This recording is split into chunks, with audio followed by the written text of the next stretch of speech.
Welcome to Podcrashed, the podcast that can be a bit of a train wreck, mainly thanks to me. Almost every week we have a different guest. And we talk to them about all sorts of things like life, liberty, and the pursuit of all things random. Hope you enjoy the show. Bye. Bye. Shut up, and sit down.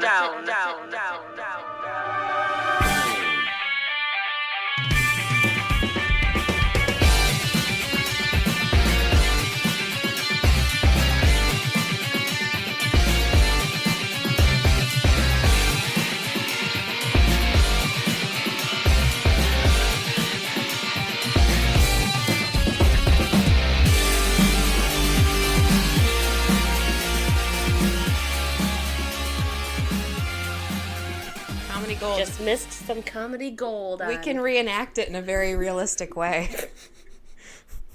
I'm horrible. Did you remember that episode of the Vicar of Dibley where they're recording the TV crew comes in and they want to record their Sunday service for some program that airs Sunday services, and so the guy comes in and they're gonna do it and they're filming on the day of the service.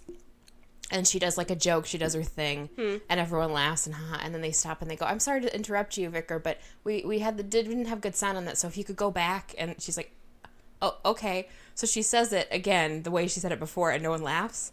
And then they stop and they go, "Oh, if you your congregation wants to laugh like they did before," and they're like, "But we already heard the joke."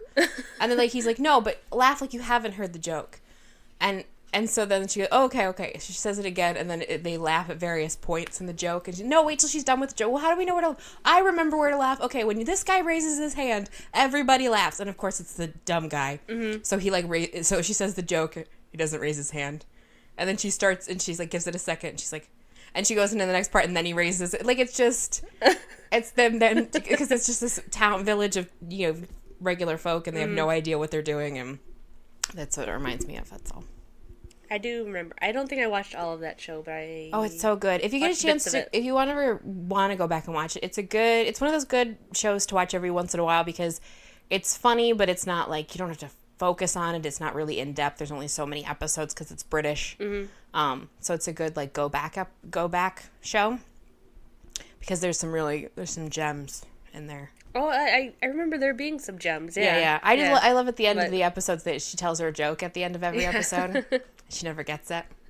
I got so many of my jokes from those shows. And most of them translate. A couple of them are kind of English specific, and you're like, okay, I don't know if I really get that, but okay. Mm-hmm. Well, it took me forever to realize it's the one, it's two guys are walking in the moors at night, and they come across Dracula, and the one turns to the other one and says, "Show him your cross." And he goes, "Get out of the way, you toothy git." And I never got it. And I was like, oh, okay, show him your crosses and show him you're mad. Because over in England, they say, you're vexed, you're cross, you're mad. Yeah. It's like which I guess you can say over here, but it's not as common. Yeah, it's not. There's a similar joke about that with two nuns, where they're driving down the highway and they get stopped by a patrolman. Mm-hmm. And I think they were bootlegging. Okay. Or whatever, so they had alcohol in the back of the car. Yeah. And the one nun's like, "Oh gosh, I'm so nervous. What do we do? What are we gonna do? We're gonna get caught." The other nun's like, "No, we'll be fine. Just show him your cross." So the policeman comes up and he says, "Do you know why I stopped you?" She says, and the other nun goes, "Fuck off and leave us alone." Exactly. Yeah, there's the one that's the few that she does get that are like the simpler jokes. Mm-hmm. Like the one is why did the crab blush? Because the seaweed. And she's like, what? And she's like, because the seaweed. And she goes, oh, and then she laughs like it's the funniest thing she's ever heard. And like to the point where the vicar's looking at her like, okay. Like she's crazy. Yeah. Or there's the one that it doesn't necessarily stand the test of time. I guess it kind of does now, but it goes, knock, knock. Who's there? OJ. OJ who? Okay, you can be on the jury. And she's like, what? And she's like, OJ, as in OJ Simpson. And she goes, I don't know who that is. Well, then you could be on the jury. That's the joke. Like, they had to find so many people who didn't know who he was, but it was really hard because he's very famous in America. Okay. And it's just like she had to go and explain it to her, and she's like, oh. And she goes, I don't think that's very funny. It's funny if you tell the person who O.J. Simpson is before you tell them the joke. Yeah, okay, I'll think about that. O.J. who? Oh, jokes. Well, we don't have anything planned for this one. Nope. But I guess we can get right down to business because we didn't say it in the last episode. Yes. But we've kind of put it out on social media, but we haven't said it yet. We are partnering up. Whoa. Kind of. We're selling out. We're selling out. For no money. Yep. For no money. Free books. Free books, but no money. Well, it doesn't take a lot for us to sell out, I guess. It doesn't. With my Uncle Chris's publishing company. Yes. Where it's called Breaking Rules Publishing. Well, you should have really verified that for you. Well, no, because I always think it's Breaking the Rules. But it's publishing, but I'm pretty sure it's Breaking Rules. Breaking Rules Publishing. Okay. Yeah. And so maybe like once a month or so, we're going to interview. Well, he sent us a couple books. Okay. We get to read those. Okay. And then we're going to get in contact with the authors. Okay. And we're going to interview the authors. All right. For like 10 or 15 minutes. Okay. Or if it keeps going longer, who knows. All right. But that is the plan. Whoa. So we've hit the big leagues. Like official interview with not somebody who's just a friend. Yeah, they actually have to call in. Whoa. It'll be official as shit. Wow. Really stepping our pussies up, as they would say. As they? That's drag queens. Oh. You should assume everything I say comes is related to a drag queen somehow. Silly me. If it's not directly anti-Trump, then it's from a drag queen. Possibly both. Possibly both. I should know by now. Silly me. Yeah. And I was going to say something else. I can't remember what. Last night I had gems. You should have wrote them down. I know. I didn't. I was like, oh no, I'll remember those. Nope. Never trust your own memory. Nope. Nothing. And I'm not even telling you specifically you, just in general, no one should ever trust their own memory. When I put stuff in my calendar, like my work schedule or meetings, appointments, even if it's like lunch with this person, I always put the exact time and I put the location in case for some weird reason I wake up tomorrow and forget where I work.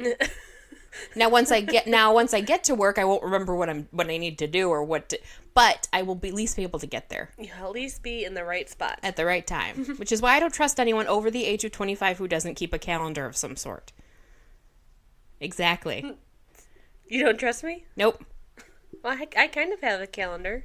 Yeah, you have something. You have some sort of reference point, so at least if you're standing in your house and you say, what's the date today? You have a place to go and find it. You know what I mean? Besides my phone?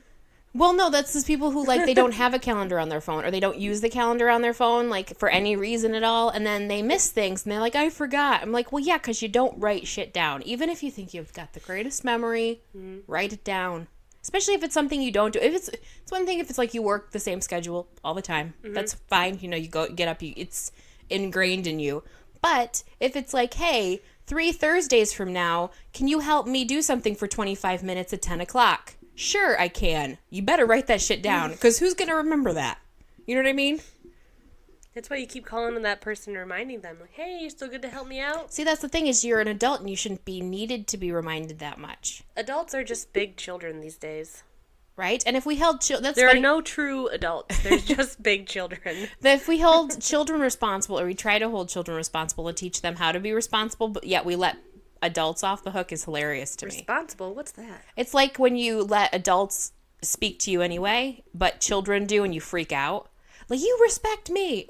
You should say that to an adult at the same time. That's my opinion. Oh, yeah. Like, we let adults stand at, like, in, like, public occasions and berate people, and I'm like, if that was a kid, you'd smack that kid in the face. Slap the shit out of them. Yeah, I was like, if kids are tiny adults, or adults are very large children, then we should all be behaving the same.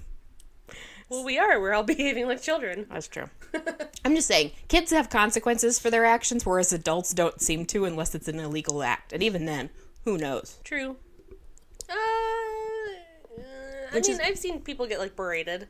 Yeah. By other people. But then that just starts off a whole other argument. Yep.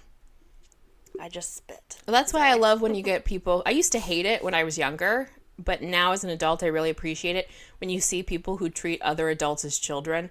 Like, there's a little bit of like, you're like, who the fuck do they think they are? They're not their parent. But at the same time, it's like, I love when there's an adult that goes to another adult and says, okay, let's use our inside voices. You know what I mean? Like, if you're going to act like a kid, I'm going to treat you like you're a child in a preschool class. And I'm going to set you aside and I'm going to explain to you what you did wrong. And ask you if you understand it. I love that shit. Treat you like a complete idiot. You mean like the Mormons and Jehovah's Witnesses do? Well, I love them. Only if you act like an idiot, though. Obviously, you should never approach anyone like that's the difference between people who like. No, it doesn't matter if you're acting like an idiot or not. They automatically treat you like an idiot when they come up to talk to you. I think it's because each and every time. And I'm not speaking out ill against, because I'm not a fan of any organized religions, but I think there's a bit of. Well, there's part of it, I imagine, is, I have this, like, if you discover something, like, say, for instance, one day you're, like, brushing your teeth, and for some weird reason you discover this way that brushes your teeth that's 10 times more effective, that's, half as fast, or something that's, like, and you're like, oh, my God, this is a game changer. Mm-hmm. You know how much better people's teeth would be if they all brushed their teeth this way? I gotta let people know that this is a thing. And you want to spread the word. Sorry, I'm getting my cords mixed up. Mm-hmm. That's great, right? And you want to pass that along. Mm-hmm. However, if you got with like 5 other people and you all started brushing your teeth this way, and you're like, man, we're so much better because we got better teeth because we're brushing them this way. And then everybody else you come across who doesn't brush their teeth this way, you kind of are like, what are you doing? Like, get on board with this because your teeth could be so much healthier if you just brush them this way. And then they're like, no, you know what? I'm happy with the way I brush my teeth. And then you start to like resent them because they have this great opportunity. What you feel is this great opportunity in front of them and they're not taking it. And to this degree I think it becomes a matter of like, oh, well, I'm better than this person because they don't do the same things I do or don't believe in this, or they're not going to heaven the way I am. Yeah. And it's like, I can't imagine. Doesn't matter. See, that's the thing that gets me about the Jehovah's Witness though. Yeah. Because only a certain amount, I thought it was always like a certain amount of people get into heaven, but it's a certain amount of people get into the kingdom of heaven where everyone else still has like heaven on earth, but then only a certain amount of people get to help rule and I think heaven. And it's probably, but it's like, why are you spreading that around? You're ruining your chances to get into that high paying position. Yeah. Well, I told you I've said it before. Sorry, Jehovah's Witnesses, if you're listening. I think we've lost them long ago. I told you my shopping mall at Christmas theory, right? Probably. I can't remember specifically what it is. So it's one of those things where it's like when you go shopping, like you go to the shopping mall, the shopping mall, something like the mall. When you go to the mall, you want to go Wednesday morning. It's kind of vacant, but the stores are open. You wander around. There's no lines. You can ask for assistance when you need it. Mm-hmm. You don't want to go to the mall on Christmas Eve. You know what I mean? Yeah. Chucked full of people, parking lots full. It's cold and snowy out, so you don't want to be out anyway. Mm-hmm. There's lines everywhere. Even though it's Christmas Eve, people are still angry because they have to wait because there's people everywhere. And it's like, bitch, it's Christmas Eve. You should know this when you go. You know what I mean? That's how I view heaven. You want to get up there. You want some room to walk around. You don't want to be like shoulder to shoulder with people. So stop telling people that the mall's open. You know what I mean? Stop telling them it's a good time to go to the mall. Yeah, exactly. It's like, it'd be like if I was driving to the mall and I was rolling down my window and it's like, hey, let's all go to the mall, everybody. And like people were getting in their cars and driving behind me. No, you stay home. Stay in your house. You know what I mean? I'm just saying, if heaven really does, if you believe definitely that heaven exists and there's a limited room, then stop telling people about it because there's more room for you when you go there. Right? How are you sure you're going to get in? If you recruit me, I could be the one person ahead of you where you don't get in. Did you ever... Like at a nightclub. It's kind of funny how this relates. So, have you ever seen the TV show The Good Place? It's on... It just finished season 2, so it's only been on 2 years. But it's Kristen Bell and Ted Danson and other people. Mm-hmm. And it's the guy who wrote it, Mike Schur, did Parks and Recreation. So it's that kind of... So it's really funny. It's a real funny, like, humorous... So it starts off as this girl, and she opens her eyes, and she's sitting in a waiting room. And the guy comes in, he's like, Eleanor, is that you, such and such? She's like, yeah. She's like, come with me. And they sit down in his office, and she's like, who are you and where am I? And he's like, well, you've died, and this is the good place. And she goes, like heaven? He's like, well, we don't really use that word here, but after you die, there's a good place and a bad place. And you, because of all the things you did on earth, ended up in the good place.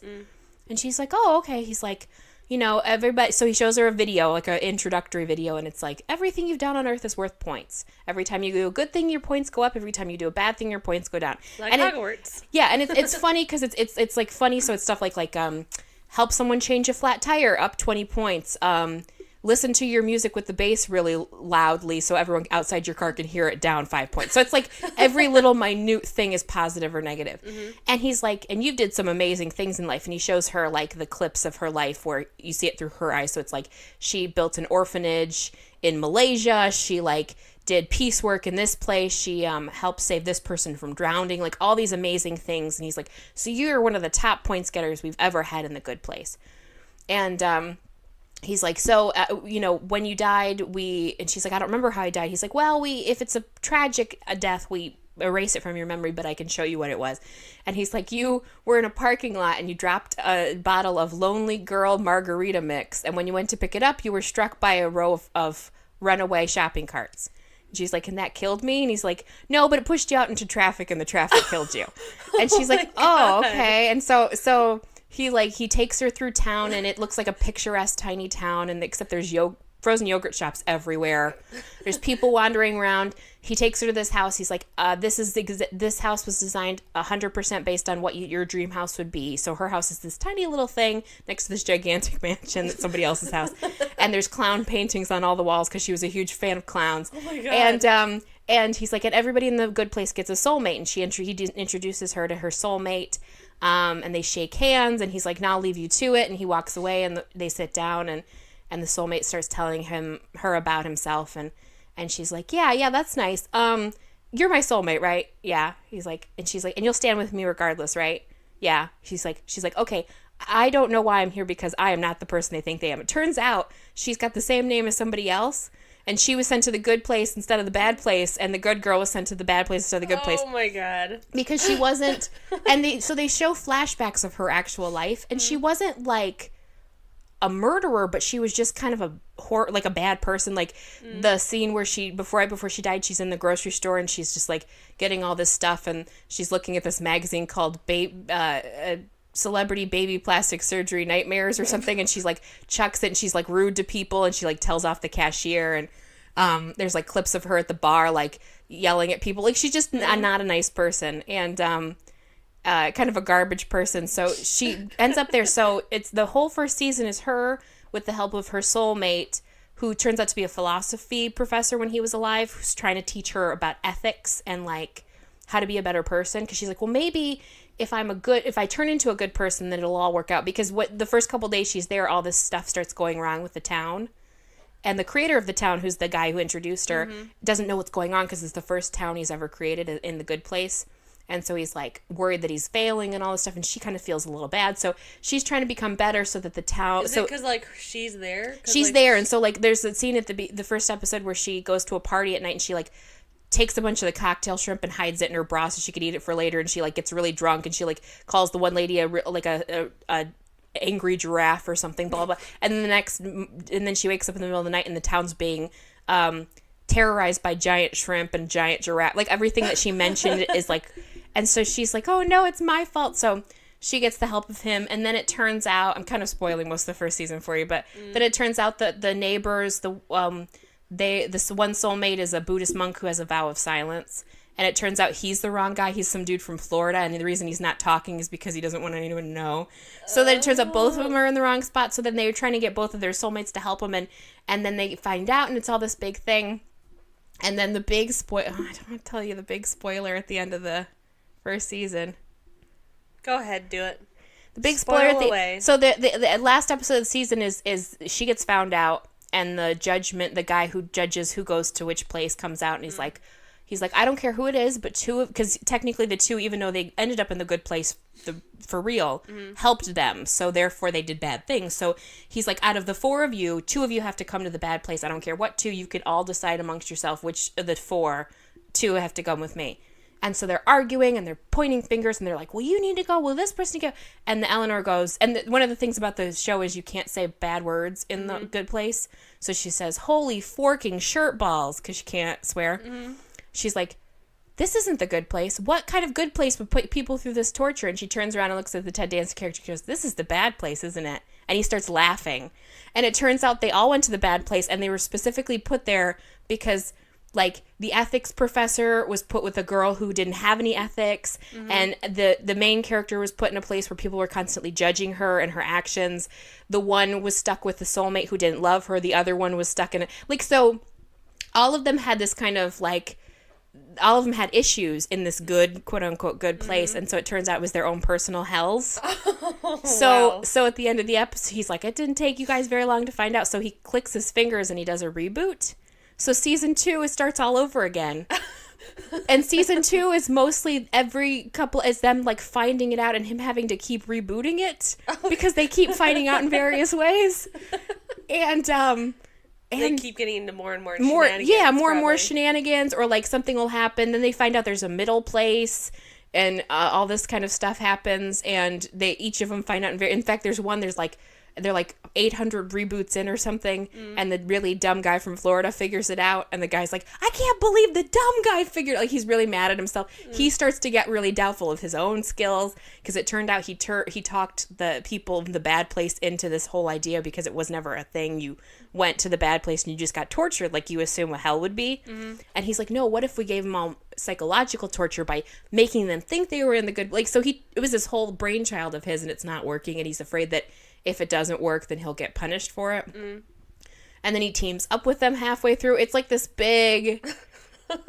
and it's so funny, and there's all these really weird things that happen. There's this great scene, which I love, where they do callbacks to episodes and things you've never seen before. Like, there's the montage of her figuring it out in various situations, like, that you never see. And, but it's just really funny, because the first season specifically deals a lot with, like...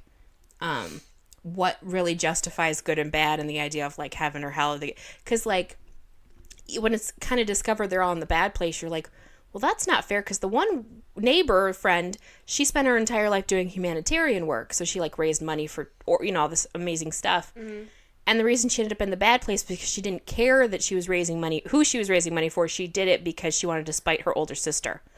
So it's that idea of, like, but she still did good things, she just did them for the wrong reasons. But even though it's a comedy, and they really, for being about heaven and hell, essentially, they really shy away from any sort of religion. It gets you thinking, kind of like, wow, they have really high expectations of what a good person is. Yeah. Huh. So it's called The Good Place. It's called The Good Place. I highly recommend it. It's really, really funny. Is it on Netflix? First season's on Netflix. Ooh. All right. I'll have to check it out. Yep. I just rewatched it because I watched it a couple months ago. I really liked it, and then we got the first season at the library. Well, I bought the first season for the library, so that was really good. Nice. It's the benefit of buying material for libraries. Oh yeah, you get to choose. Yeah. Don't worry, I don't. I won't become my mother, who just for a while there bought murder mysteries and light adult temporary music CDs. That was like her thing. She would buy like a Josh Groban CD and a murder mystery. That was like for a while the only new stuff she got. That was always the running joke at the little Springport library, where if we had to weed or pull books, we never touched the mysteries. Yep. Everything Let else her go got through pulled. them. Yep. Deb always going, you could pull some mysteries. Well, no, those are crazy. I don't want to pull those. Yeah. They're really good with someone else. They're really good, I swear. I got no problem with because this is the first time I've ever been in that situation at the library, because before I never had the job where it was my responsibility to decide, like, what stays and what goes. But I've been to, like, workshops and stuff where they're like, when you weed books, when you go through them, blah, blah, blah, just don't, and I have no qualms in throwing things away or recycling things. Because at the end of the day, I'm like, well, if they really want to read it, they don't want to read it if it's in this, bad condition or whatever. But some people really like to hang on to things. I'm just like, oh, get rid of it. I don't like clutter. I don't like, they'll give me room to buy new stuff, and I love buying new stuff. Yeah. You know what I mean? I just went through the, this won't be interesting. Sorry. I just went through and reorganized. They have a classics section at the library I work at, separated Homer, out, like the Odyssey and like John Steinbeck or your Grapes of Wrath. Yeah, Henry James, your Jane Austen's, all those kind of books, and they had them all separated out. So I went back through and added some stuff in, and because there'd be stuff that would come in, and I would say that's it, Ernest Hemingway's classics, and So, but then it made me think of, like, how many of them I have never read. Like, I read a fair amount, I read a fair amount in high school and college for various classes. And then, like, some of them on my own. Like, some of the smaller ones, like, obviously, as much as it's, like, you get some, as much as you can glean from it, I don't think anyone goes and reads The Grapes of Wrath for fun. No. You know what I mean? It's, like, super dense and super deep. Like, but there's some, like, shorter classics, like your Metamorphosis or your Great Gatsby is a really, like a thin, it's like 200 pages, so it's, like, easier to get through. Okay. That I've read on my own. But yeah, some of those big dense ones. I'm not a big Charles Dickens fan because I don't like child abuse. So Great Expectations. Yeah. Oh, that took me a whole summer to get through. Yep. There was now when you took AP, because you took AP English, it was the same. Well, it was only 2 years apart, so it would be the same list that I took, right? Yeah. Because I don't think she ever redrafted it. No. It was a Scarlet Letter was on there. Great Expectations, Grapes of Wrath. Pygmalion was on there, which I was obviously familiar with. If you've seen My Fair Lady, it's the same concept, just without music. Or that one episode of Family Guy. Pretty much anyone who's done a My Fair Lady episode. Or Pretty Woman. Pretty Woman, yep.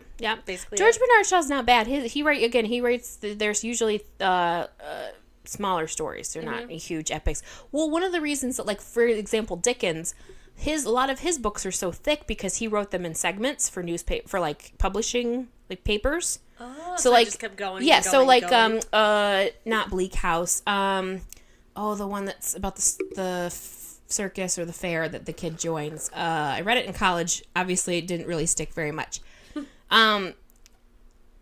Yeah, I don't remember which one it is now. Anyway, but it was written in 3 parts and published in three separate, like, 3 quarterly journals or something. So that's why it's, like, 700 pages. Oh, dang. You know, because it's like it was published in segments. And I'm like, that makes a lot more sense. But I'm debating. I'm like, I should go back and read some of these classics. It would be a good... I've thought of that once in a while, where I'm like, I should read that, and then I just don't. Yeah. I have read a bit of Pride and Prejudice. I've tried to read Austen, and I'm not a fan of hers. No? I read Emma. Wasn't a big fan. Well, yeah, I love the movie Pride and Prejudice, so reading it was alright. See, maybe, I love the movie, maybe it's the storylines, because it's not the writing specifically, but I think it's just because it's a lot of her stories deal with the same kind of... That also might be why I'm not a fan of Dickens. It's that time period, or that, like that you type don't like of... the Victorian kind of time period? Yeah, or what Dickens was Victorian, right? Yeah, pretty much. Do you know the reason... South Park. Fun fact, the reason that all of his... Most of his stories take place, like, you associate him with, like, cold winter, or, like, snowy cold winters, like Christmas Carol and stuff, is because it doesn't snow very frequently in England in the winter, because they get the draft from the... they get the current, whatever that current's called, that comes up from South America. North Atlantic current? Sure. That sounds right.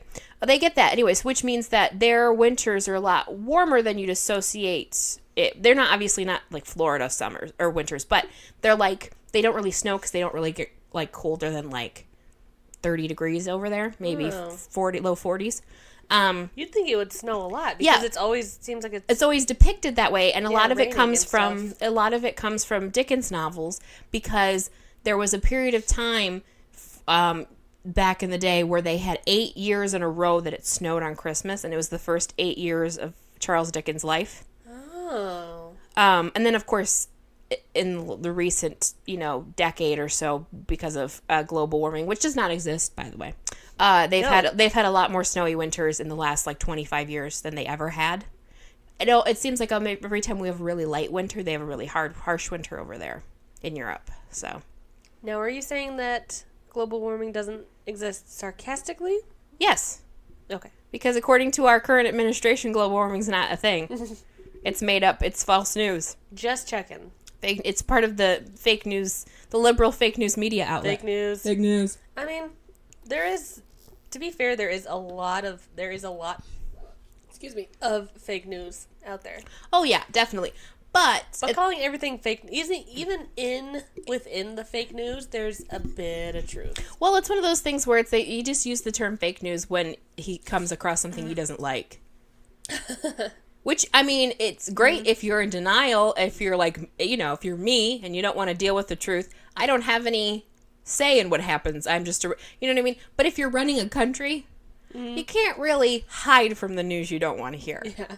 You might want to, but you can't really do it. Nope. Goes with the job description. Especially when you're part of the news. They're like, hey, do you want to make all the decisions and not have anybody like you or appreciate you for it? Become the president. Yeah. Hey, you want to be liked and you want to make money? Don't become the president. No, stay a businessman. Yeah, stay a businessman and continue to bankrupt companies. You want everything to go your way and for everyone to just do what you say? Be a businessman. We should exile him to an island like we did with Napoleon, and then he can run the island of all his cronies. Ooh, we could put that whole... Okay, I'm not saying I ever want a dystopian future. However, part of me kind of wants like an Escape to New York style occurrence where we just take the current administration and all his cronies and we put them on an island and we make them battle each other for supremacy. And then we're like, whoever's left at the end can come off the island.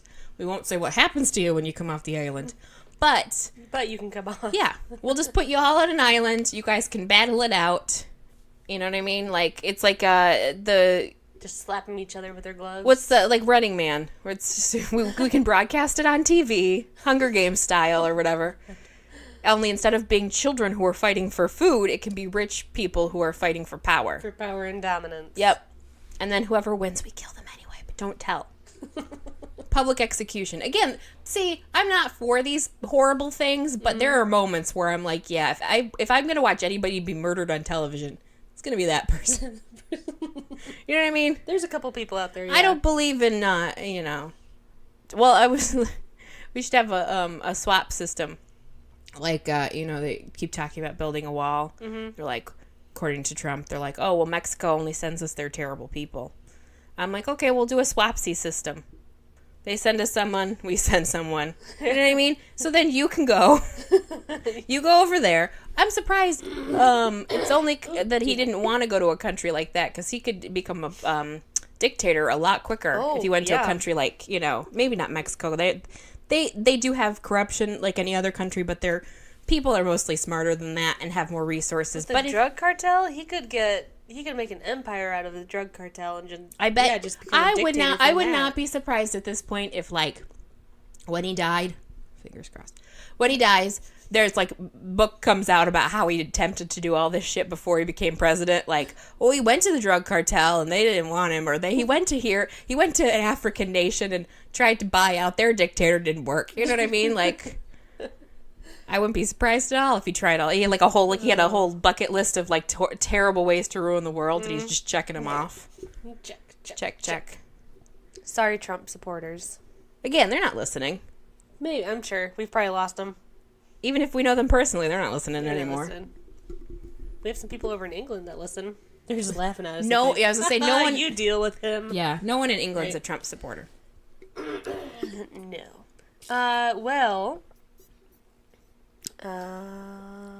If you'd like, I found that one experiment that I found like weeks and weeks and months ago. That we never got. Hey, I should read this to you and see what you think about it. Yep. I didn't write it down. That's why I never remembered it. We never did it because Anna doesn't like my ideas. Well, I'm gonna force you to listen to it now. That's all those times you go, I don't care, and then you have an idea and I don't know. I don't remember. Okay, go ahead. All right, it was just called the Russian sleep experiment. Ooh, he ties it in because of Russia. Russia, yep. Trump, Russia. Trump, Russia. Russia. You can't say one without the other. Okay. Russian researchers back in the 1940s tried keeping 5 people awake for 15 days using experimental gas, an experimental gas-based stimulant. Mm-hmm. So, I think it was like part of the war. They wanted to try and do experiments to try and keep their soldiers awake. They could keep doing stuff. They did horrible things to people. Mm-hmm. They were kept in a sealed room and carefully monitored.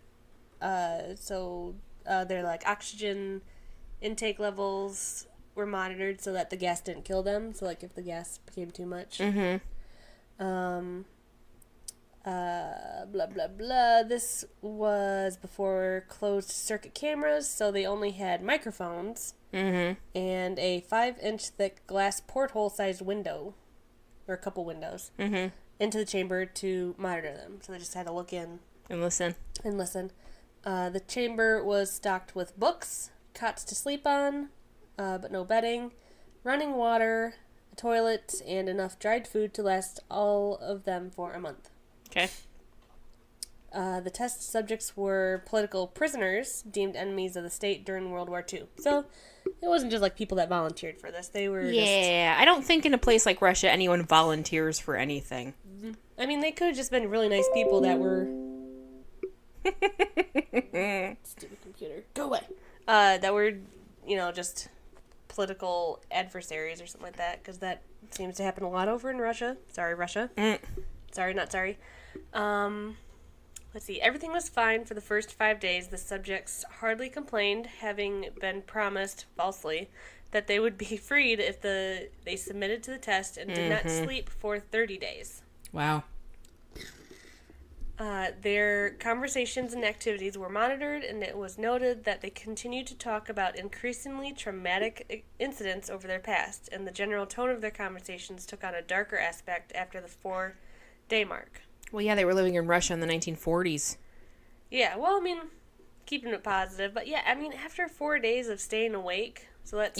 Your brain's probably like, fuck.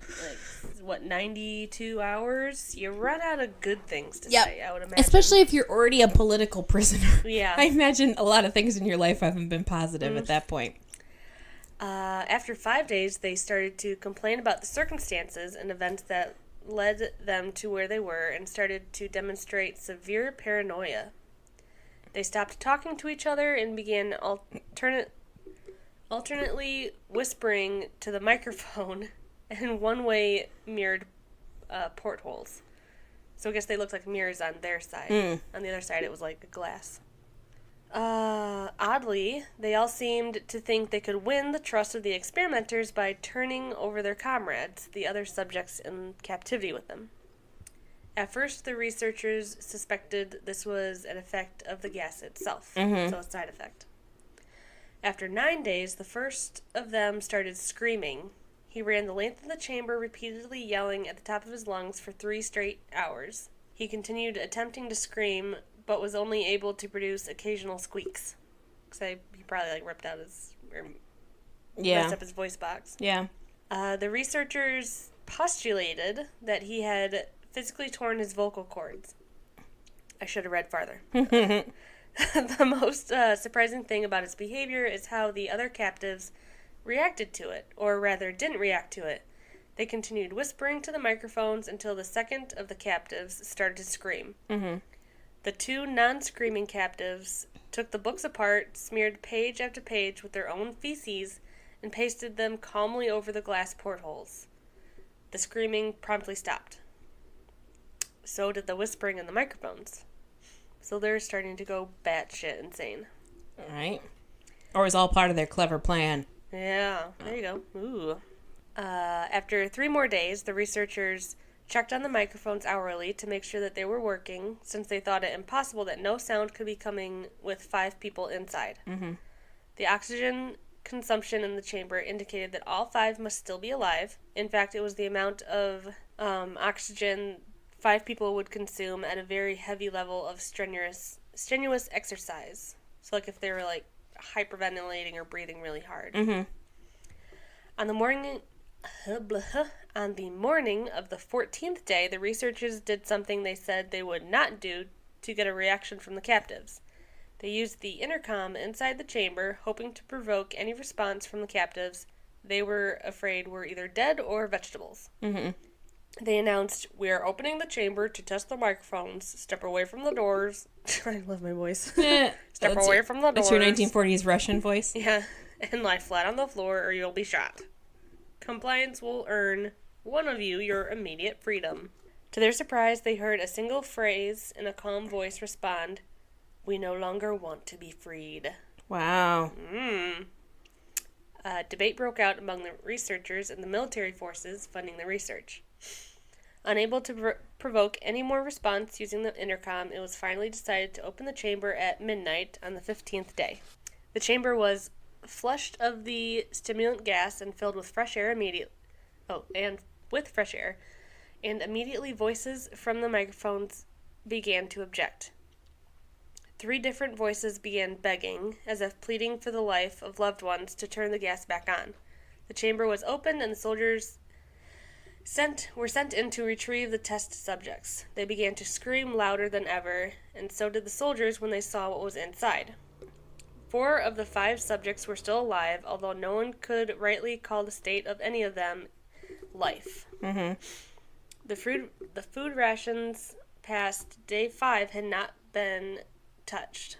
There were chunks of meat from the dead test subjects' thighs and chest stuffed into the drain in the center of the chamber, blocking the drain and allowing 4 inches of water to accumulate on the floor. Precisely how much of the water on the floor was actually blood was never determined. All 4 surviving, quote-unquote, test subjects also had large portions of muscle and skin torn away from their bodies. The destruction of flesh and exposed bone on their fingertips indicated that the wounds were inflicted by hand, not with teeth, as the researchers initially thought. Closer examination of the position and angles of the wounds indicated that most, if not all of them, were self-inflicted. Okay. So they started, tearing apart their own bodies. Now, you said there was one dead? Yeah, one dead, with, chunks missing from him. Uh-huh. Blah, blah, blah. The abdominal organs, thank you, below the rib cage of all 4 test subjects had been removed. While the heart, lungs, and diaphragm remained in place, the skin and most of the muscles attached to the ribs had been ripped off, exposing the lungs through the rib cage. All of the blood vessels and organs remained intact. They had just been taken out and laid on the floor, fanning out around the eviscerated but still living bodies of the subjects. So they're sitting there with their bodies torn open? I guess, open. Sounds like. Yeah, because they, with giant, holes in their middle. Yeah, and their guts kind of just spread out around How did they do this to each other or themselves? Just with their... They said a lot of them looked like they were self-inflicted. And they did this without making any noise? Yeah. Wow. The digestive tract of all 4 could be seen working, digesting food. It quickly became apparent that what they were digesting was their own flesh that they had ripped off and eaten. Okay, because they didn't touch any of the food. Mm-hmm. Hi, Carmen. Most of the soldiers were Russian special operatives at the facility, but many refused to return to the chamber to remove the test subjects.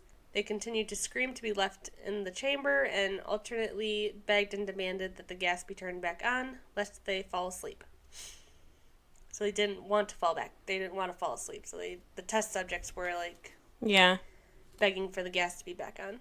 To everyone's surprise, the test subjects put up a fierce fight in the process of being removed from the chamber. One of the Russian soldiers died from having his throat ripped out. Another was gravely injured by having his testicles ripped off and an artery in his leg severed by one of the subject's teeth. Jeez. Another 5 of the soldiers lost their lives, if you count ones that committed suicide in the weeks following the incident. Oh, yeah, I wouldn't know if I'd be able to see that and not just go insane. Right. In the struggle, one of the 4 living subjects had his spleen ruptured and he bled out almost immediately. The medical researchers attempted to sedate him, but this proved impossible. He was injected with more than 10 times the human dose of a morphine derivative and still fought like a cornered animal, breaking the ribs and arm of one of the doctors. How does he have that much strength if his body's ripped open? You know what I mean? And his fingertips are exposed and... Side effect of the gas? Jeez, what was in the gas? Damn it. One heart was seen to beat for a full 2 minutes after he had bled out, to the point where there was more air in his vascular system than blood. Even after it stopped, he continued to scream and flail for another 3 minutes, struggling to attack anyone in reach and just repeating the word "more" over and over, weaker and weaker, until he finally fell silent. The surviving 3 test subjects were heavily restrained and moved to a medical facility. The two with intact vocal cords continuously begging for the gas, demanding to be kept awake. The most injured of the 3 was taken to the only surgical operating room that the facility had. In the process of preparing the subject to have his organs placed back in his body, it was found that he was effectively immune to the sedative they had given him to prepare him for surgery.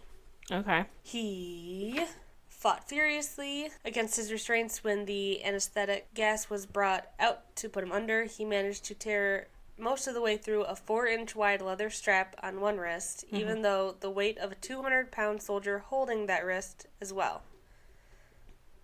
Oh, so even with someone holding his wrist, he was still, breaking the restraint. It took only a little more anesthetic than normal to put him under, and the instant his eyelids fluttered and closed, his heart stopped. In the autopsy of the test subject that died on the operating table, it was found that his blood had tripled the normal levels of oxygen. This has something to do with the gas, probably. His muscles that were still attached to his skeleton were badly torn, and he had broken 9 bones in his struggle not to be subdued. Most of them were from the force of his own muscles pulling on his bones. Wow. The second survivor had been the first of the group of 5 to start screaming. His vocal cords destroyed, he was unable to beg or object to surgery, and he only reacted by shaking his head violently in disapproval when the anesthetic gas was brought near him. He shook his head yes when someone suggested reluctantly they try the surgery without anesthetic, and he did not react for the entire 6-hour procedure of replacing his abdominal organs and attempting to cover them with what was remained of his skin. So he was awake the whole time but didn't make a single... He was awake the whole time and didn't move. It's like they all knew that the minute they would fall asleep, they'd die. I guess, yeah. Which is crazy to know that they would know that. Right. They'd be fully aware to the point where they're like, no, I'd rather be living in this pain than die. One terrified nurse assisting the surgery stated she had seen the patient's mouth curl into a smile several times whenever his eyes met hers. So they'd be getting creepy. When the surgery ended, the subject looked at the surgeon and began to wheeze loudly, attempting to talk while struggling. Assuming this must be something of drastic importance, the surgeon had a pen and pad fetched so the patient could write his message. It was simple. Keep cutting. Wow. The other 2 test subjects were given the same surgery, both without anesthetic as well, although they had to be injected with a paralytic for the duration of the operation. The surgeon found it impossible to perform the operation while the patients laughed continuously. So they were awake, but laughing. Once paralyzed, the subject could only follow the attending researchers with their eyes. The paralytic cleared their system in an abnormally short period of time, and they were soon trying to escape their bonds. So they, I guess, probably had to keep pumping them full of the paralyzing stuff.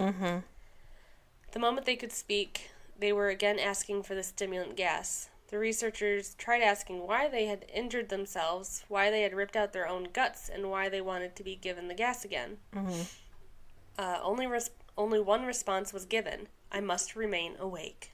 All 3 subjects' restraints were reinforced, and they were placed back into the chamber, awaiting determination as to what should be done with them. The researchers, facing the wrath of their military benefactors for having failed the stated goals of their project, considered euthanizing the surviving subjects. The commanding officer, an ex-KGB, instead saw potential and wanted to see what would happen if they were put back on the gas. The researchers strongly objected, but were overruled, of course. In preparation for being sealed in the chamber again, the subjects were connected to an EEG monitor and had their restraints padded for long-term confinement. So I guess they were all just kind of strapped to something and put in the room so they couldn't tear their bodies apart again. I lost my place. Oh, to everyone's surprise, all 3 stopped struggling the moment it was let slip that they were going to go back on the gas.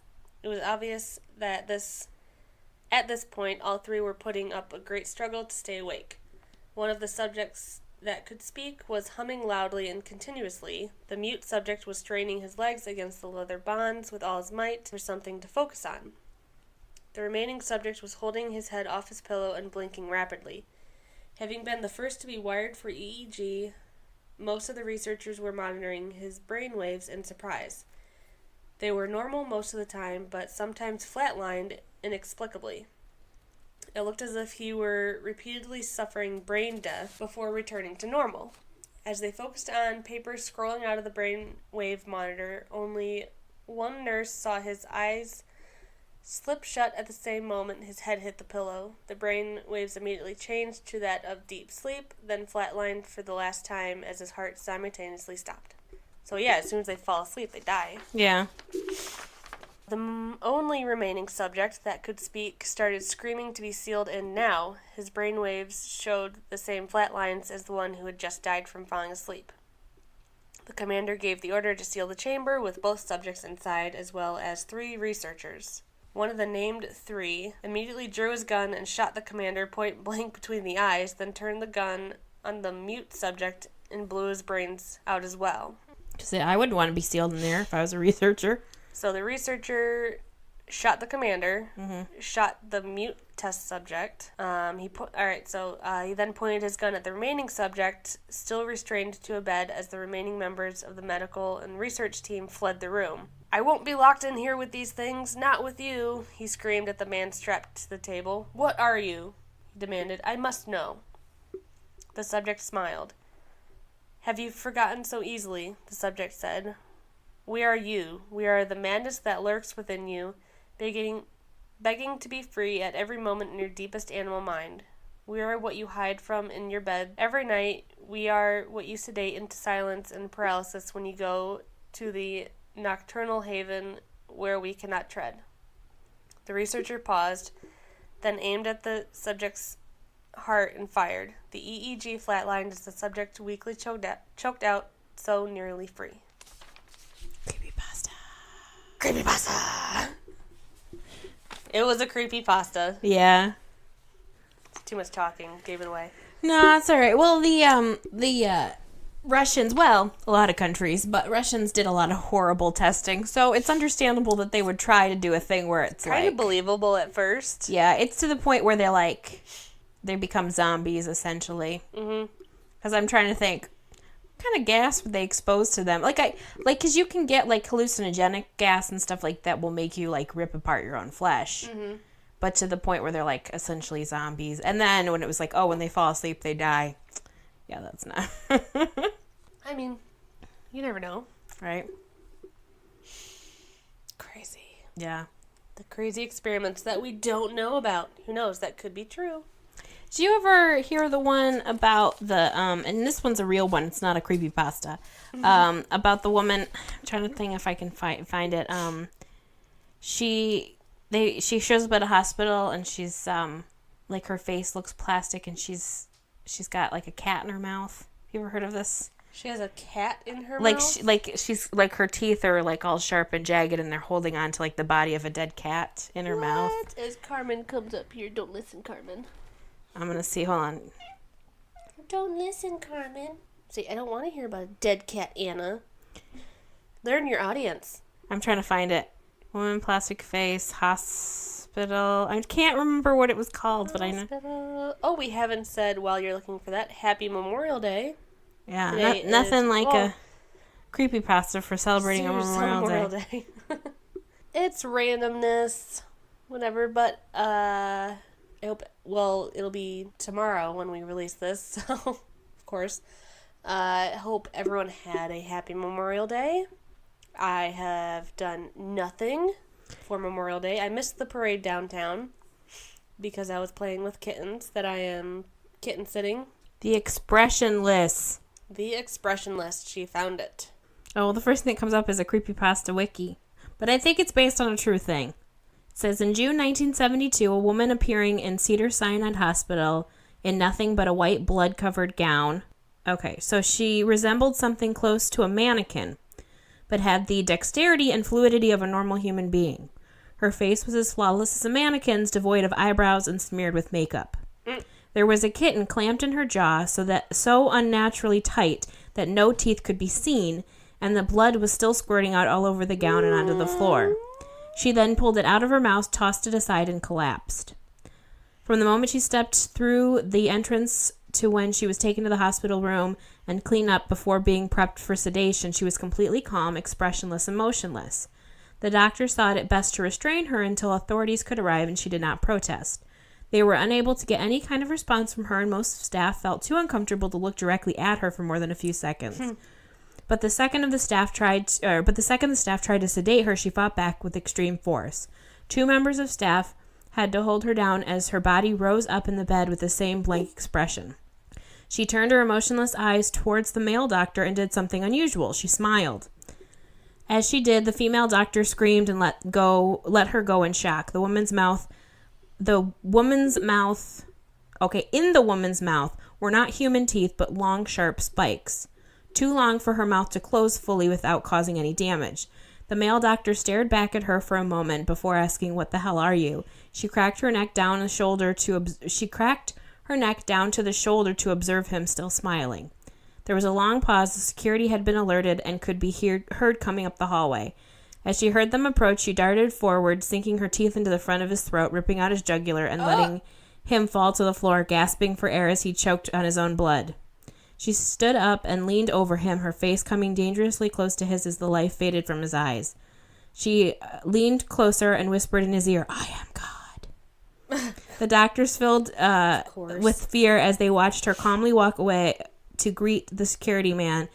His last ever sight would be watching her feast on them one by one. The female doctor who survived the incident named her the Expressionless.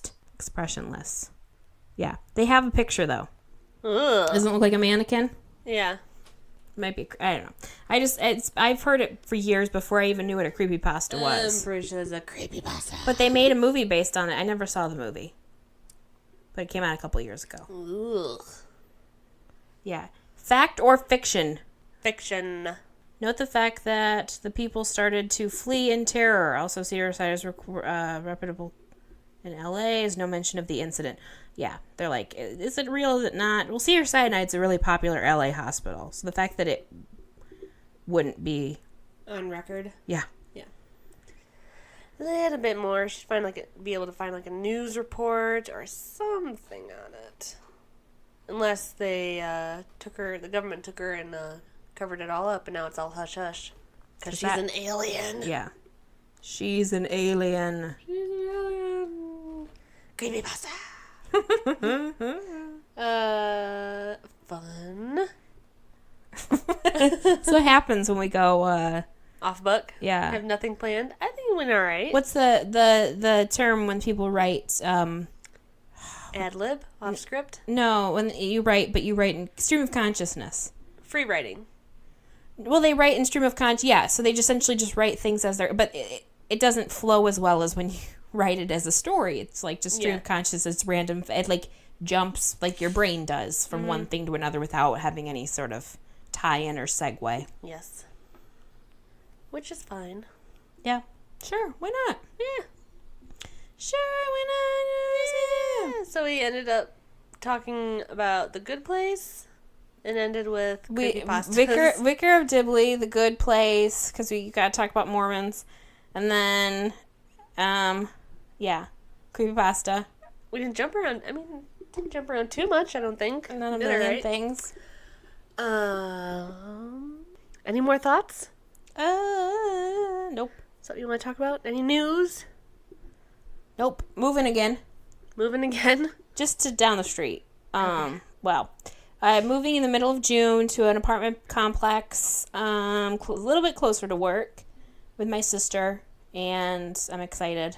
Awesome. Because I will have an actual, full apartment that has a bedroom and a kitchen, everything separate as opposed to all in one spot, which I don't mind, but where I currently live, it's essentially it's a small apartment. Just one big room. It's a studio. So it's one big room. The bathroom looks like a bathroom in a submarine. It's really fucking tiny. I hate the shower because I need room, and but it's like a small apartment. It's a studio in a house, but it's off the side, so it looks like I live in a shed. Yeah. And it butts up to a hill, which makes it cold as fuck during the winter, which I thought, great, in the summer. Nope, still hot. Still hot. I thought, and because it's literally, like, in the side of a hill, bugs fucking everywhere. I'm so annoyed. So, I'm excited to be leaving. Well, hey, awesome. I'll be on the second floor, so I can open my windows. I don't know about you, but I don't like opening my windows on the bottom floor. No, yeah, I'm paranoid. I'm even, like I don't really even do it here in my house, where the only kind of ground floor windows I open are the kitchen windows, which are, there's nothing, like, you can't walk up to them. Yep. And I'm excited now to move because I tell you, and this is any crap I might have given April in the past about her being paranoid. When I moved up by myself, I completely, like, understood, because I had to stop listening to My Favorite Murder altogether when I moved out, because I couldn't live because I didn't know at that point, I didn't know anyone who lived around me. Mm-hmm. And I didn't live in a scary area, but, like, at the same time, I'm like, I don't know these people. And being that it's an apartment in a house with multiple apartments, I'm like, I don't know these people. Mm-hmm. So I couldn't listen to anything about anybody, like, breaking into someone's house and murdering them. Well, I'm still paranoid because I remember hearing a story years and years ago about this girl who, she was a young college student, and she was staying over at someone's house, and she was sleeping on their couch right in the front room, which was right by the front door. Mm-hmm. And when they woke up the next morning, she was gone. Because someone literally broke in, saw her sleeping right there by the door, and took her. Like, so it was one of those things where it's like the proximity to the door really just was the difference between her getting kidnapped versus anybody else or whatever. So now I'm just like, oh my God, you're too close to the door. Put a lot of bells on the door. Mm-hmm. Yeah, booby traps. A booby trap every night, like Home Alone. That wouldn't be a bad idea. Bells on the door? Yeah. Yeah. Something to make a lot of noise. Mm-hmm. Wake you up or just break through your consciousness. That's why I scatter thumbtacks right in front of all the windows and the doorways. Thumbtacks and marbles? Yep. Every night before I go to bed, then I clean them up every morning. Put flour around so you know if someone's tried to walk in. Or if I have a ghost. Or a ghost. Yep. A ghost. That too. Like Paranormal Activity. Right. When, like, she was being haunted. That's the creepy part, is it wasn't her house, it was her. So no matter where she went, she was haunted. That's, I mean, if you believe the ghost shows, I've seen ones like that where it's like the house is fine, like when the investigators go in, nothing happens. Yeah. But then as soon as they bring in the owner or something like that, tons of shit starts happening because it's like that focused person on them, or it's that person, right? Or it's them putting out angsty energy. There was this movie had Robert Downey Jr. in it. I think we might have mentioned it last podcast. Where he's born, the moment he's born, there's a bus crash right near the hospital, and so all the people that die in the bus crash, there's like four or five of them, their spirits somehow get attached to this baby. So he spends his entire life growing up with all these spirits near him. And, like, he knows them, but he doesn't want to tell anybody else. And they, like, so, like... imaginary friends. So it goes through, and it's, like, it obviously goes through when he's a baby. Like, it touches on little things and him realizing, but then it focuses on him as an adult, and he falls in love, and it's kind of like an imaginary friend style where he doesn't want them around anymore because he's an adult now. Yeah. But they don't really know what they have to do to get out, to go. And I think it's because it's a movie, it's tied in with him falling in love. So the minute he falls in love, then they get to go to the other side or some crap. I don't know. But I just thought that was interesting because it was like they didn't have a choice. They were just globbed onto this baby. That's weird. And then I realized it was a Scientology recruitment video. What? No, not really. Though it could have been. He's not in Scientology, is he? No. They wouldn't have had him. He's too crazy. Too much of a loose cannon. Yeah. They're like, that guy? Nah.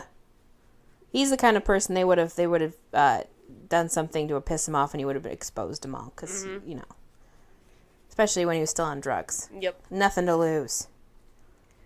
I don't care. Spill all the secrets. Could have saved lives. Mm-hmm.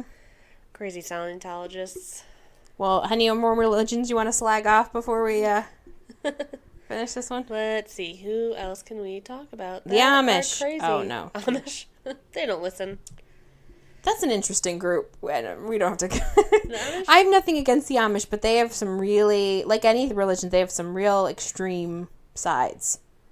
There are, yeah. With anything, there's extreme. There's a really good documentary called Devil's Playground, but it was made in like 92, 91, about all these kids who do Rumspringa, which is when they're 16 and they can go and figure out they can go and look at the real world and do all the stuff they're not allowed to do in hopes that they make a decision to stay Amish.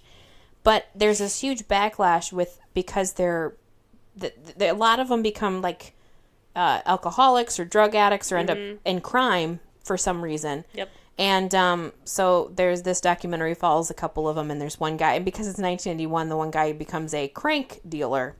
Now, I could not tell you what crank it was in 1991. I don't know if it was a combination of drugs. It's like crack, I think, isn't it? I don't know. Crack or I'm gonna Google it. Cocaine. It could have been a coke dealer. Booger sugar. Crank. Drug. Crank. Crank is a slang for low purity crystallized methamphetamine. So crack. Meth. That is administered in a powder form. Yeah. So he's a crank dealer, but he owes a bunch of guys money, so they're trying to kill him. But it's like, and then there's one girl who she leaves the faith because she was told she had to marry somebody if she came back, and she didn't want to, and now she doesn't have any family to talk to. It's a real depressing. Arranged marriage. Yeah.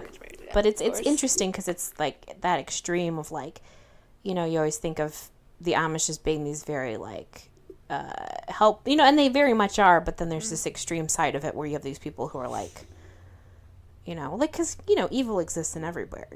Even good people have evil people around. There's always someone that'll take it to the extreme and go a little too far. Even though they're supposed to be anti-violence, that kind of a thing, like the scene in Witness. He puts the ice cream. Have you ever seen the movie Witness? No. I don't think so. The Amish kid witnesses a murder, and so Harrison Ford has to go undercover to protect the kid before the trial because they're trying to kill the child. So he has to pretend to be Amish? He has to pretend to be Amish, and there's a scene where they're on town and they get ice cream, and these like thugs, these 80s thugs, come up and like are teasing the Amish guy, and they take the ice cream cone and they put like a swoop of ice cream on his nose. And he's like, we do not believe in violence. And Harrison Ford goes, oh, but I do. And then just beats the shit out of these guys. And they're all embarrassed. They're like, no, you're supposed to pretend to be Amish if people will know you're not Amish if you're beating people up. And I'm like, I get it, but yeah. I'm not a violent person, but I do believe some people deserve to get their ass kicked. Yes, definitely. I don't necessarily want to be the one to do it, but anyway. Still, I wish violence on you. So I want Harrison Ford, 1980s Harrison Ford to come around with me everywhere. And kick their ass. And kick the shit out of them for them. Whip crack them, Indiana Jones style. Or Liam Neeson. Get him to kick their ass. Yep. He's still in good shape. Oh, yeah. Him, Denzel Washington. Bruce Willis. Bruce Willis is doing all right. Who's Jason Statham? Yeah, speaking of crank. There you go. Yep. They found me. The first barbecue incident of the summer. Yep. First barbecue set the trees on fire. Yep. 'Cause it's been like 90. Yes, Jesus is hot. It's supposed to be a little cooler this week. It's supposed to only be in the low 80s, high 70s. Yeah. I worry when it gets this hot this quickly that the rest of the summer is going to be unbearable. Oh, yeah. I'm useless when it's this hot. I mean, I'm comfortable now. But, like, I don't want to... Some people are like, let's get out and go to the... And I'm like, I don't want to leave. I just want to stay in front of a fan. I want to go out into the heat. Or go and see 4 movies consecutively because they have an AC in the movie theater. Cranked up to 60. Yeah. I love it when it's down cold. To 60? Up to 60. I don't know what you should say, but... Crank it down. Crank it down. Crank it up. Crank. Crank. Get some crank, y'all. I'm a crank dealer. Crank. Okay, well, I guess thanks for listening to our ramblings. Yeah. And we'll talk to you next week. Oh, wait! Oh, no! I already said the closing sentiment. Oh, no! We'll have to do it. That's what I was going to bring up. We had And just so everyone thought they were done. They're like, oh, finally. Oh, damn it. They're going to keep rambling. Over. No, I wanted to shout out... where is it? I gotta find it. We got a comment on the Kids Today episode. Oh, from Brandy. Yes. But still, it's not like, it's someone new. That's true. She listened to it because Tori was on it. Probably. Because we know who her friends are. Load. Well, it won't load, but I was going to read it. But shout out to Brandy. Thanks for commenting. Thank you, Brandy. It was all about how kids aren't really different from us today. Kids today aren't too different from when we were, something like that. But I can't quite remember the... Do you want me to see if I can find it? Sure, mine just won't load. Load it on up. Oh no, it almost loaded and then it stopped. I clicked away from it right as it did. It was, deal with me, I'll cut out all of this, don't worry. Kids today, comment. Yes. Okay. Do you want me to read it? Go ahead. Okay. Go for it. So I guess my answer to if kids are really that different from us would be yes and no. I feel it all depends on how those children are being raised. If we raise our kids to not be little dependents of the technology, then no. In my home, the kids do not have computers, tablets, cell phones, free access to internet use, TVs in their bedrooms. We still use the good old-fashioned library. If they need a computer, shout out to the library. Yeah, libraries. I encourage the kids to get outside and play, read a real book, play sports. The difference between the six she has 6 children, God bless her, I could not even imagine, and my bonus son, who lives with his mom, is completely different. He has a cell phone, tablet, video games, TV in his room, and he is dependent on technology. They are no longer privileges, but things he relies on every day. That's a good point. Mm-hmm. He's not involved in school activities or sports. He would rather just sit inside and play on his phone or game. Now, I would say, because I'm not an athletic person and I'm not a competitive person, and sometimes if you have social anxiety, it can be daunting joining groups of people. Yeah. But I would imagine... Still like extracurricular activities. There's other stuff and there's you can stuff do. you can do independently that's not... Like when I was a kid, I was a big crafter. Like I would sit in my room and craft for hours. And that is different. Like decoupage everything. Yeah, and that's different. So if your kid's not the kind of kid that really likes to be around lots of other kids...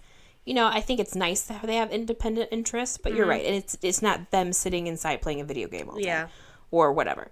When he comes to visit, it is like culture shock to him because we do not allow all this time to be spent on technology. As teens, we did have cell phones, but cell phones were much more basic than they are now. That's true. Cell phones now are mini tablets at our fingertips all the time. Fun fact, did you know there's more technology in an iPhone now than there was used to launch the first rocket into space. I can probably believe that, definitely. I feel like us as kids spent more time out and involved in school and friends instead of on social media or texting. I can't imagine being a teenager and having social media. Like, MySpace was a little bit there when we were in high school, but not to the degree where it was like every day. Yeah, there wasn't focus on it or bad mouthing. No, it was like oh, she's trashing you on Facebook. Oh my god. Yeah, it was one of those things where it's like good old fashioned. If you want to say something bad about someone, and you didn't say it behind their back, and you didn't school. have it on your phone, so you went like after school to either your home computer or the library computer, and you checked MySpace, for an hour or something.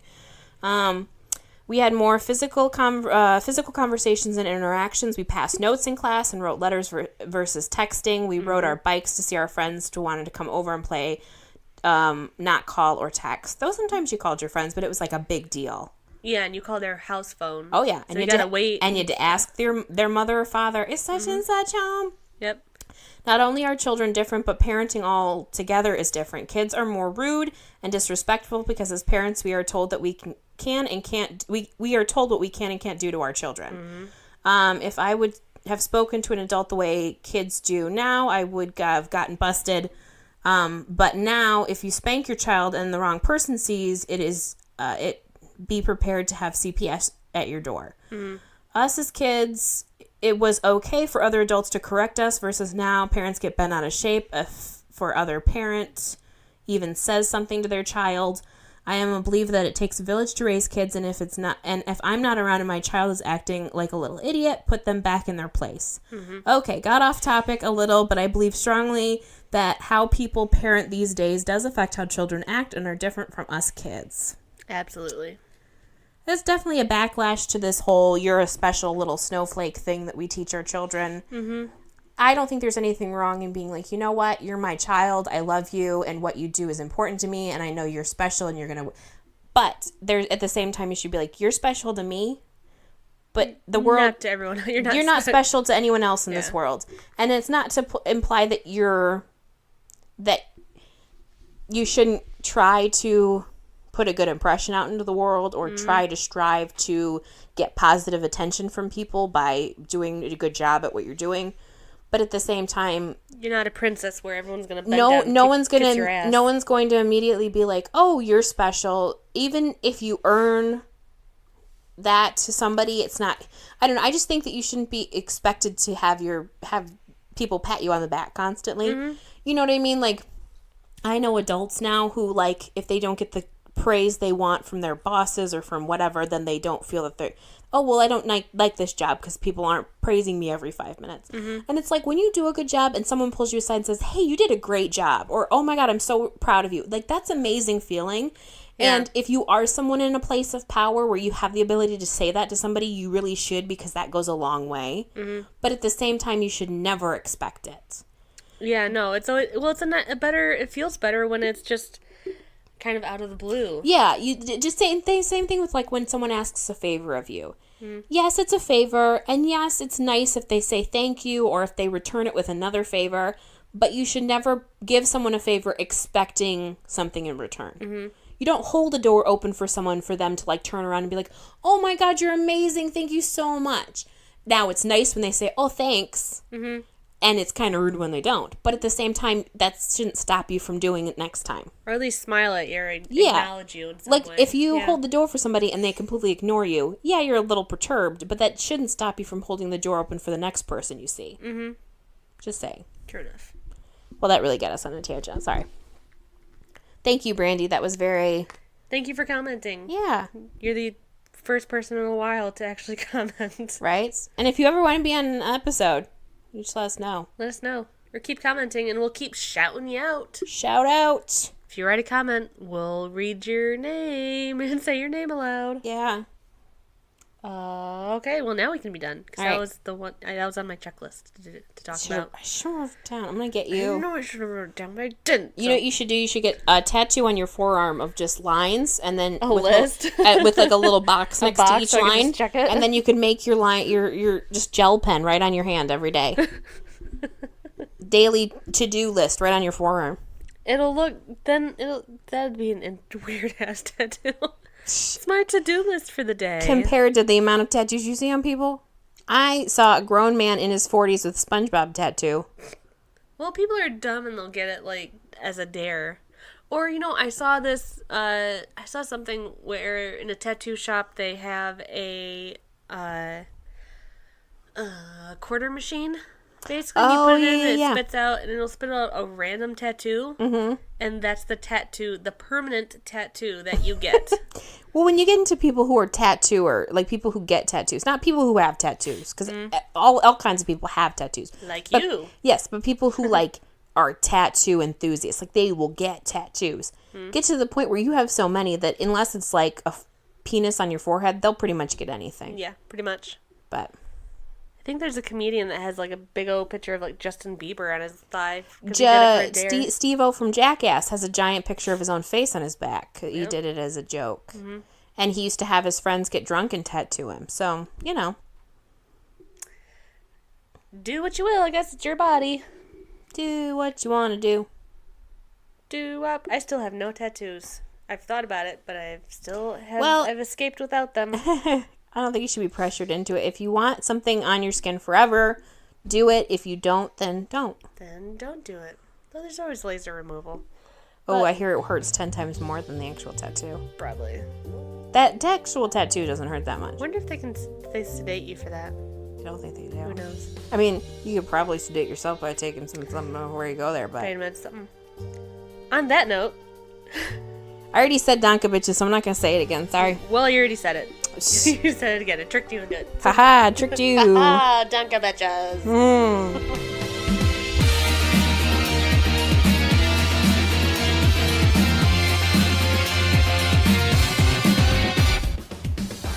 Thanks for listening to Podcrashed. Follow us on Facebook, Instagram, and Twitter at Podcrashed Podcast. You can also check out our website at www.podcrash.wordpress.com. Email us at podcrashed@gmail.com. We promise to answer your questions. Theme song is by Creo. New episodes come out on Tuesdays. And as always, donka bitches.